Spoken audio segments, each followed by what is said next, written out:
오늘 이 토요일 아침에 함께 나눌 말씀의 제목은 다 알고도 사랑하십니다. 입니다. 다 알고도 사랑하십니다. 오늘 본문을 보니까 걱정하고 있는 제자들의 모습을 보게 됩니다. 어떤 걱정이냐면 이제 유월절이 시작이 되고 이제 유월절 만찬을 해야 되는데 밥을 먹어야 되는데 어디서 밥을 먹을 것이냐를 고민하고 있는 겁니다. 예수님을 포함해서 12제자, 장정, 남자, 장정 13명이 한꺼번에 들어갈 수 있는 공간이 어디에 있을 거냐. 뭘 먹을 거냐는 일단 둘째고 어디서 먹을 거냐. 그런 공간이 어디에 있느냐. 이게 이제 고민인 겁니다. 우리도 만일에 13명의 어른이 어디 가서 밥 먹겠다 그러면 당장 머릿속에 떠오르는 데가 있으십니까? 13명의 어른을 한 공간에 한 테이블에서 함께 식사를 할 수 있을 만한 식당과 장소가 얼른 떠오르기가 쉽지가 않으실 겁니다. 오늘 이 제자들도 마찬가지입니다. 만찬을, 식사를 해야 되겠는데 어디서 할 거냐 고민이 되는 겁니다. 하지만 고민할 필요가 없습니다. 왜냐하면 예수님이 이미 다 준비를 해 놓으셨기 때문입니다. 자, 18절 말씀을 우리 같이 한번 읽겠습니다. 18절 시작.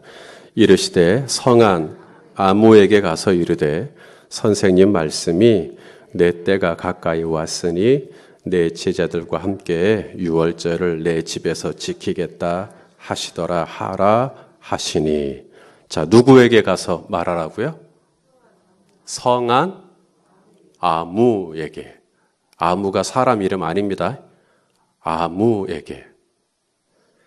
그러니까 이름을 몰라요. 아무도 모릅니다. 주님도 몰랐을까요? 그분의 이름을? 우리 예수님도 그분의 이름을 몰라서 아무에게 가라 그랬을까요? 예수님은 이름을 모를 리가 없죠. 목자는 양을 각각 그 이름대로 불러내시는 분이신데 삭개오의 이름도 아시고 바디메오의 이름도 아시는 주님께서 이름을 밝힐 수 있었을 거라고 생각합니다. 성한 누구에게 가서. 그런데 예수님이 지금 아무에게 가서. 이것은 어쩌면 이 마태의 의도적인 편집일 수도 있고요. 아니면 예수님이 정말로 아무에게라고 말을 했을 수도 있고요. 오늘 본문에 보니까 이름을 밝혀주고 있지 않습니다. 그런데 그가 이제 장소를 오픈하는 거죠. 예수님과 제자들을 위해서 만찬을 드실 수 있는. 예수님께서 예루살렘에 입성하실 때 나귀를 타십니다. 나귀를 타실 때 이 나귀도 주인이 없는 들에 그냥 풀어져 가지고 그냥 혼자 돌아다니고 있는 그런 나귀를 타신 게 아닙니다. 나귀가 매여 있었다 그랬거든요. 매여 있었다라는 것은 나귀가 주인이 있다는 것을 의미하는 겁니다. 예수님이 주인이 있는 나귀인데 그 나귀를 타시는 겁니다. 그러면 주인이 이 나귀를 풀어서 예수님께 줘야죠. 그 주인의 이름 또한 모릅니다. 마가복음 11장 2절을 보십시오. 마가복음 11장 2절. 자, 뭔가를 타고 예루살렘으로 들어가셔야 되는데 읽어보시죠. 시작. 이르시되 너희는 맞은편 마을로 가라. 그리로 들어가면 곧 아직 아무도 타보지 않은 나귀 새끼가 매여 있는 것을 보리니 풀어 끌고 오라. 매여 있어요. 매여 있다라는 말은 분명히 이 나귀 새끼를 돌보고 있는 사람이 있다는 것을 의미하는 겁니다. 그런데도 그 주인에게 가서 한마디만 하면 된다는 거예요. 주가 쓰시겠다. 주가 쓰시겠다 하라. 그러면은 풀어주리라. 오늘 말씀도 마찬가지입니다. 주가 때가 이르러 제자들과 함께 내 집에서 식사를 하겠다 해라. 그러면 방을 내어 주리라. 이렇게 말씀하시는 겁니다. 일반 사람들에게 이 나귀라고 하는 것은 그냥 있어도 되고 없어도 되는 존재가 아닙니다. 그렇게 하찮은 것이라고 한다면 굳이 메어 놓을 필요가 없지요. 메어 놓았다. 이것은 나귀를 아낀다는 이야기고 나귀는 일종의 재산입니다.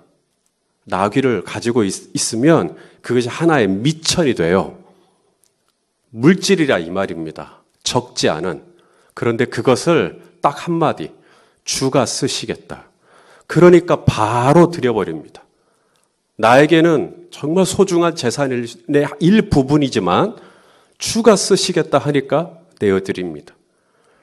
방도 마찬가지입니다. 나에게는 너무나 필요한 공간이고 소중한 부분이지만 주가 식사하시겠다.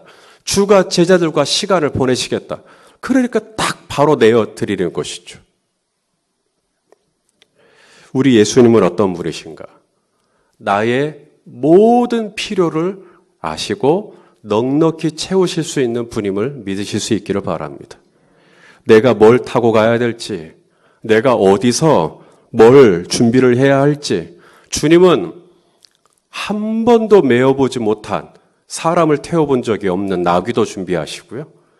하나님 주님은 집도 준비하시고요.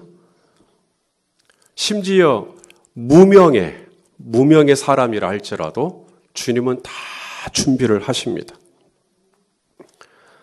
우리 창세기 22장 14절 우리 하나님의 이름을 잊어버리지 마십시다. 창세기 22장 14절 읽어보시죠. 시작. 아브라함이 그 땅 이름을 여호와 이레라 하였으므로 오늘날까지 사람들이 이르기를 여호와의 산에서 준비되리라 하더라. 자, 우리 하나님의 이름이 뭐예요? 여호와 이레. 잊어버리지 마십시오. 우리 하나님은 다 나의 모든 필요를 아시고 그것을 늘 준비하실 수 있는, 준비해 주시는 분이십니다. 그러므로 오늘 본문의 제자들처럼 어디서 먹을까? 어디서 누가 이 13명의 어른이 먹을 수 있는 이런 장소를 빌려줄 것인가? 13명의 어린이 들어갈 수 있는 공간을 가진 집은 그냥 집은 아니거든요. 그것도 제법 수준이 있는 집이란 이야기인데 그런 수준이 있는 집이 이렇게 선뜻 내어준다 쉽지 않은데 과연 어떻게 할 것인가? 근데 주님은 그거 다 준비를 해놨단 말이죠. 이미 다 준비가 끝났어요. 언제 할지, 누구네 집에서 할지, 어떻게 할지, 어디서 할지 다 주님은 준비가 다 끝났어요. 그런데 제자들은 쩔쩔매죠. 우리는 늘 쩔쩔맵니다. 여러분 걱정하지 마십시오. 우리 하나님의 이름은 여호와 이레이십니다. 다 준비를 해놨어요. 다 준비를 해놨어요. 티벳 속담에 그런 속담이 있다 하더라고요. 걱정을 해서 걱정이 없으면 걱정이 없겠네? 이게 걱정이 능사가 아니라는 거예요. 우리 예수님도 그랬죠. 마태복음 6장 34절. 그러므로 내일 일을 위하여 염려하지 말라. 염려하지 말라. 그 다음 뭐라고 돼 있어요? 내일 일은 내일이 염려할 것이요. 내일 일은 내일이 염려할 겁니다. 한날의 괴로움은 그날로 족하니라. 우리 하나님은 뭐까지 다 세신다 그래요? 우리 머리털, 머리카락. 이것이 우리 하나님이 우리 머리숱에 관심이 있다는 뜻이 아닙니다. 우리의 모든 필요를 아시고 어떻게 채울지 하나님은 하나님의 때, 하나님의 방법, 하나님의 장소, 하나님이 동원할 사람들, 심지어 아무라는 무명의 사람이라도 하나님이 다 동원하십니다. 그리고 반드시 하나님의 때에 하나님께서 다 채우십니다. 그러니까 아무 걱정하지 말고 6월절 만찬은 내가 준비한다고 해서 갑자기 집이 떡하니 생기는 것도 아니고 내가 염려함으로 키를 한 자라 더 할 수 있느냐? 우리 예수님이 굉장히 유머러스하게 얘기하는 거예요. 내가 그렇게 걱정한다고 해서 갑자기 막 그렇게 모든 일이 다 풀어지는 것도 아니고 걱정하지 말고 주무십시오. 오늘 새벽에 걱정하다 오셨습니까? 돌아가셔서 그냥 아침에 푹 주무십시오. 주님께서 다 준비해 놓으시고 가장 좋은 방법으로 우리 성도님들을 인도해 주실 줄로 믿으시기를 바랍니다. 자, 그러면 이제 집이 마련이 됐어요. 장소가 마련이 됐어요. 제자들은 서로 얘기했을 거예요. 아유, 이렇게 다 주님이 준비해 주실 걸 우리가 뭐들어 그렇게 염려했을까? 아마 그러면서 아마 이 만찬을 하는 이 집에 들어갔을 겁니다. 이제 그날 저녁에 이제 식사를 하는 건데 이날 저녁에 무슨 일이 일어납니다. 이날 저녁 이 만찬 Last Supper 마지막 식사입니다. 제자들은 그 식사가 마지막 만찬이 되리라는 것을 몰랐을 거예요. 예수님은 알고 계시죠.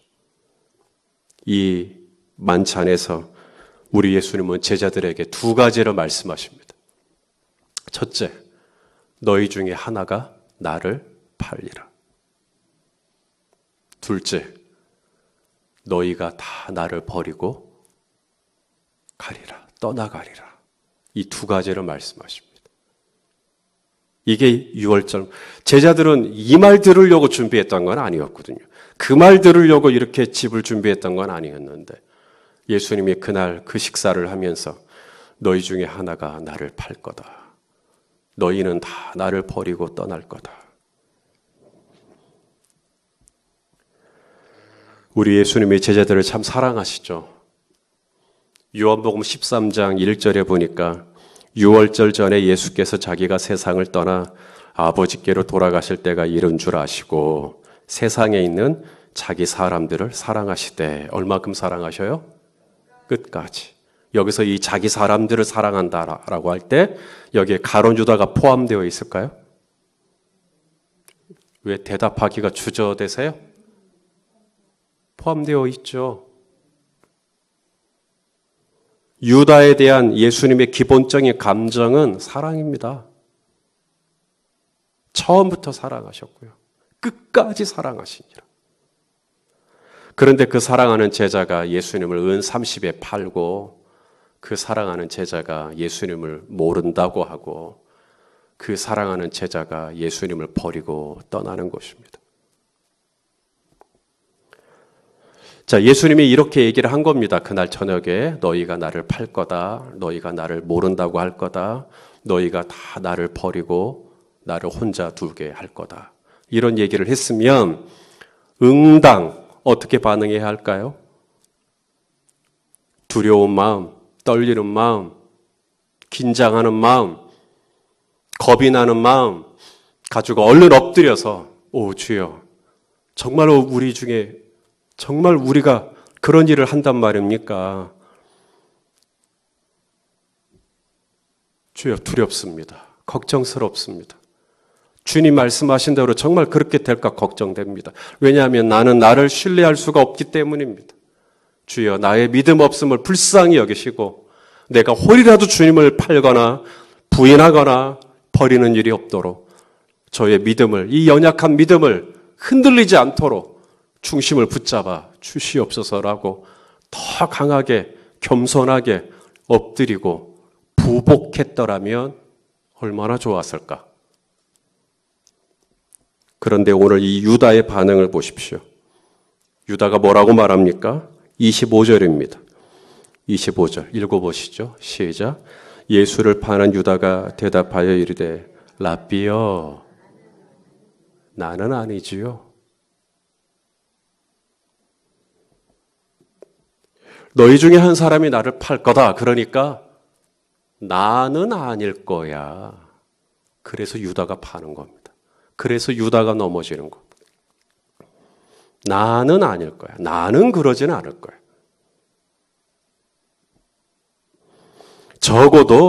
적어도 내가 그렇게 하지는 않을 거야.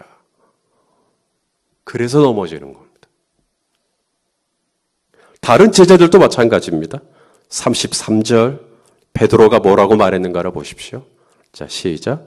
베드로가 대답하여 이르되 모두 주를 버릴지라도 나는 결코 버리지 않겠나이다.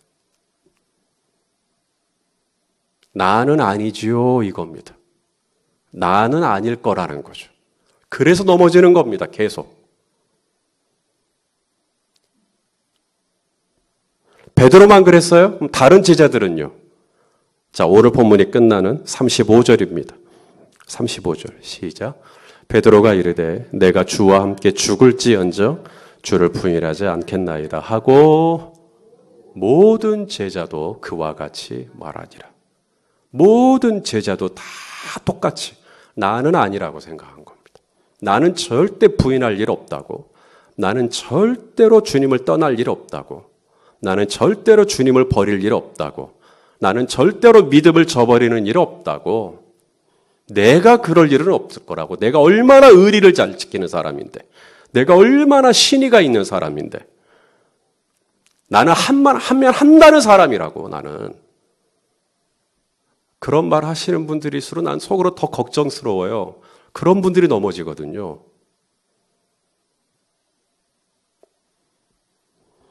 제자들이 왜 실패했는가를 여러분 보세요. 지금 유다의 고백, 베드로의 고백, 다른 모든 제자들의 고백이 장난입니까? 그냥 해본 소리입니까? 건성입니까?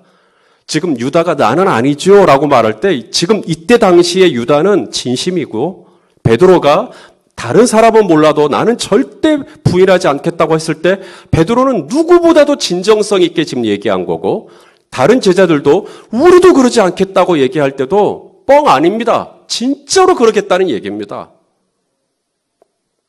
제자들이 실패한 것은 그들이 거짓말을 했기 때문에 실패한 게 아니고요. 자기 자신을 너무 신뢰한 겁니다.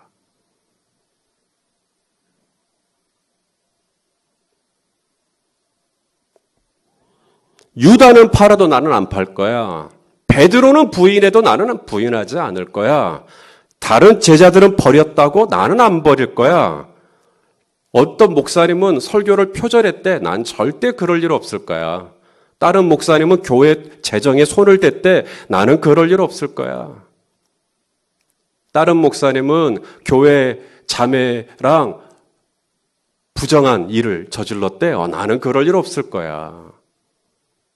다른 목사님은 말년에 권력의 탐욕 때 나는 그럴 일 없을 거야. 나는 아니지요. 나는 그럴 일 나는 깨끗하거든. 나는 바르거든.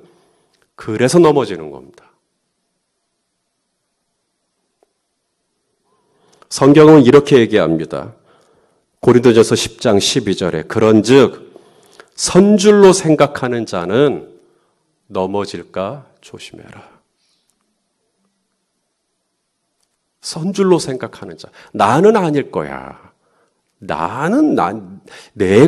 설마 내가 주님을 팔 거라고 생각 주님은 안 하실 거야. 내가 누군데.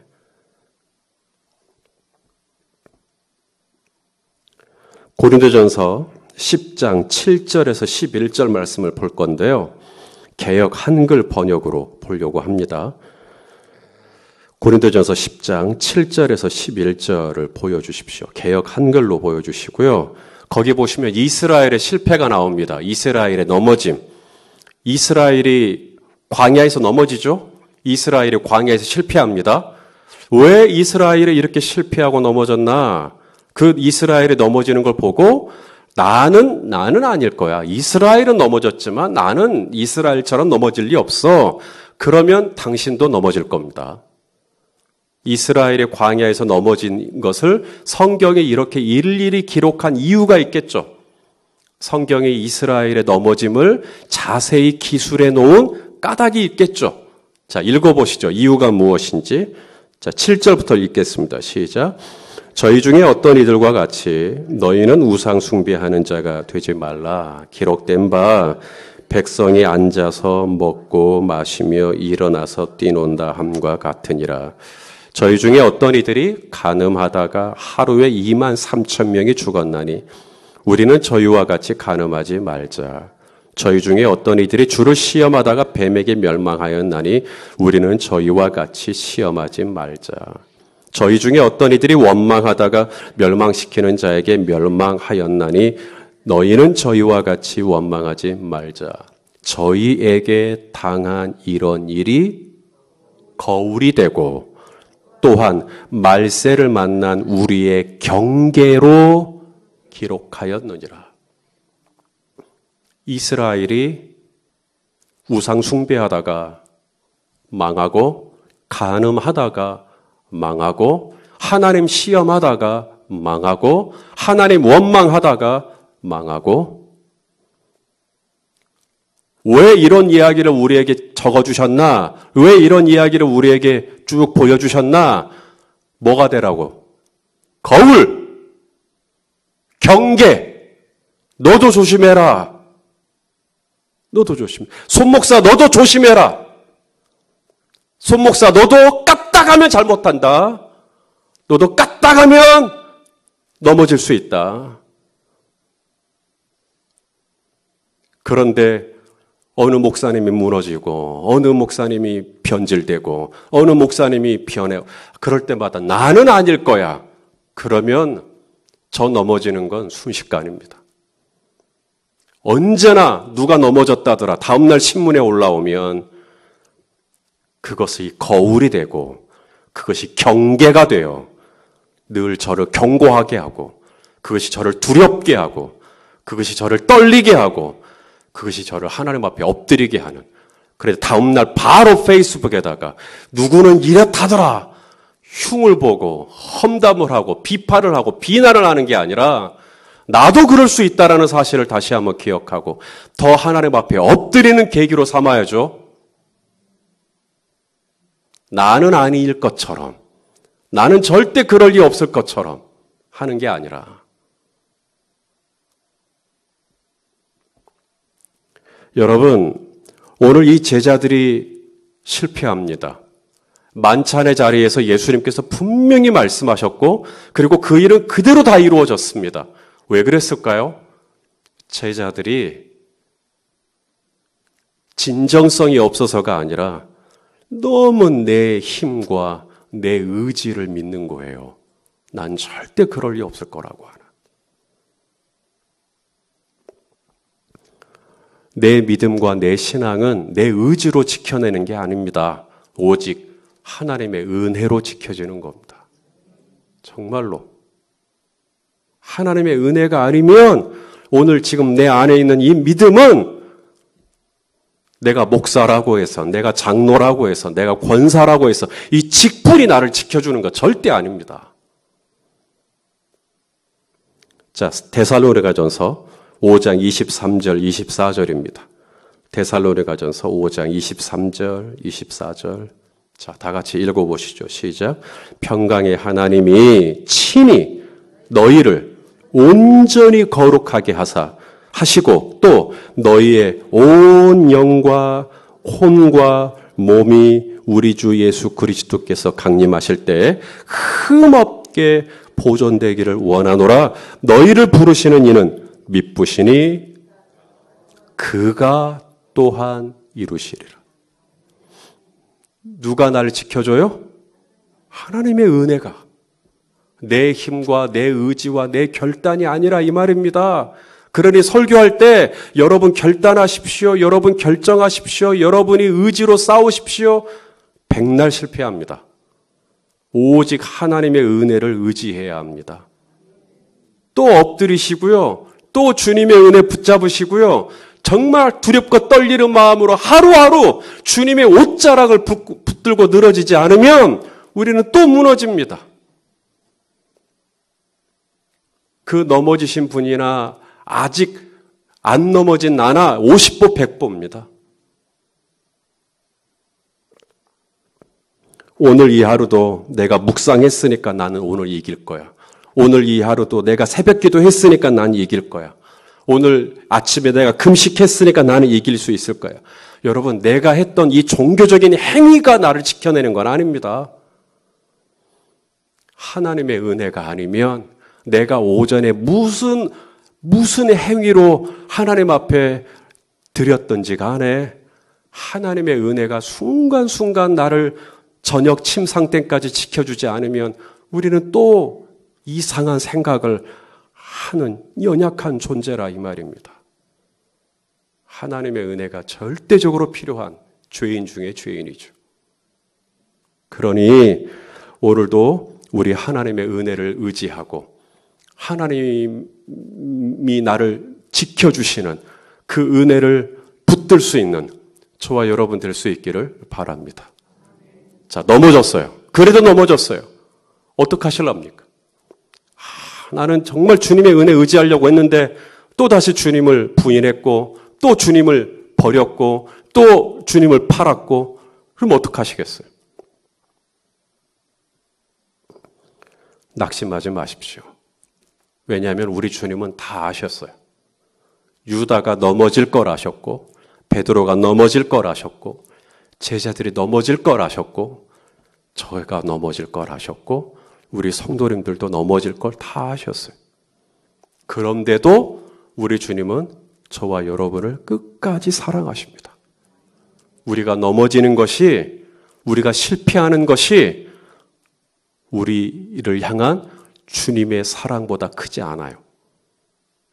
내가 아무리 많이 넘어져도, 내가 아무리 많이 실패해도 저와 여러분을 향한 우리 주님의 사랑은 훨씬 더 큽니다. 그러니 그 주님은 내가 아무리 부끄러움을 당해서도 또다시 나를 찾아오시고 또다시 나를 사랑하시고 또다시 나를 용서하시고 또다시 나를 붙들어 주실 것이니 또 주님의 긍휼하심을 의지하여 일어나시고 또다시 하나님의 거룩한 의를 향하여 달려나가는 저와 여러분 될 수 있기를 바랍니다. 그렇게 오늘도 나를 붙들어 주시고 나를 흠없이 보존시켜 주실 우리 하나님의 은혜를 의지하여 승리하는 하루가 되시기를 예수님의 이름으로 축원합니다.